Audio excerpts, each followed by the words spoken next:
Now let's move on to the UK, and there are reports that Prince Andrew will not be returning as a working member of the royal family under Prince William once he becomes king. The Prince and Princess of Wales reportedly see the disgraced Duke of York as a threat to the firm, and the future king does not want to explore any scenario where he's going to be returning as a working royal. I mean, honestly, no one in the line of succession would welcome Prince Andrew back into the fold. His sexual assault accuser recently committed suicide, and while he insists he's an innocent man, he was clearly close to convicted sex offender Jeffrey Epstein, and in the court of public opinion, it's guilt by association. So I'm hoping that Prince William isn't villainized over these reports, because to me, it feels like common sense. And sticking with the royals, George Clooney and his wife Amal have rubbed shoulders with King Charles this week. Tell us what was behind that. Why was George Clooney at Buckingham Palace? Well, you know what? I think the Clooneys probably prefer crowns over complaints. George and Amal showed up hand in hand to Buckingham Palace looking right at home. I guess after one royal wedding and a few Netflix specials, they've officially RSVP'd no to Montecito and yes to Team Working Royals. You can't blame them. The King's Trust has way better press and fewer Spotify casualties, but they were there for the King's Trust Awards, and they looked relaxed. They were in good spirits as they spoke to King Charles before he greeted the other guests, and they are apparently longtime supporters of the King's Trust, formerly the Prince's Trust.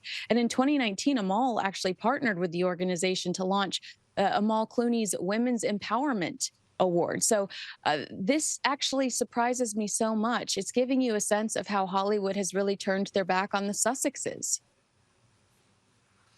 Well, yeah, if you've got the choice between the Sussexes and the real royal family, you're always going to pick the royals, aren't you? We're not surprised. I want to ask you about Sean Diddy Combs. His legal team failed to call a single witness to the stand in his defence.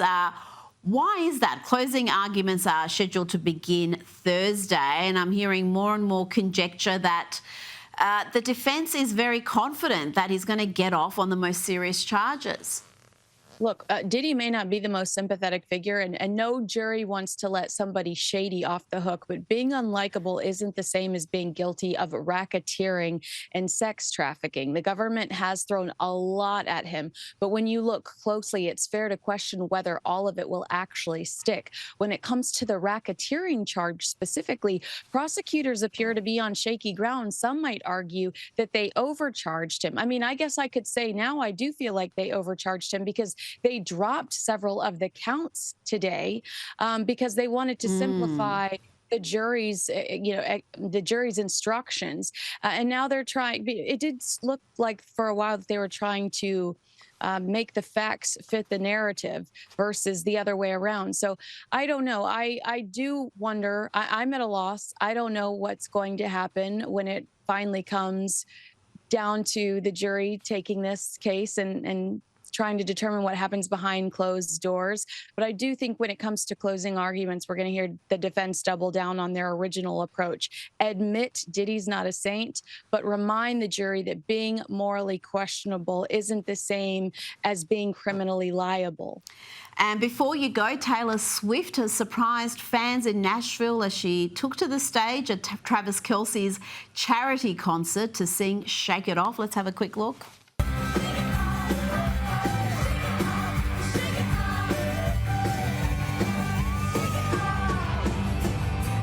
I may have to reinstitute some sort of a Taylor Swift, Travis Kelce ban again on this program, Kinsey. I don't know if I can put up with too many more clips like that.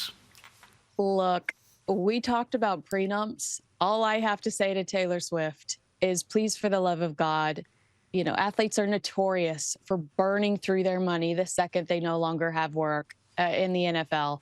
Please get a prenup, Taylor. Please listen to us. Well, I'm still hoping, I shouldn't say this, but I'm hoping for a fantastic album post-breakup. I can still see a breakup happening and a #1 album, and then she'll find love with someone more suitable.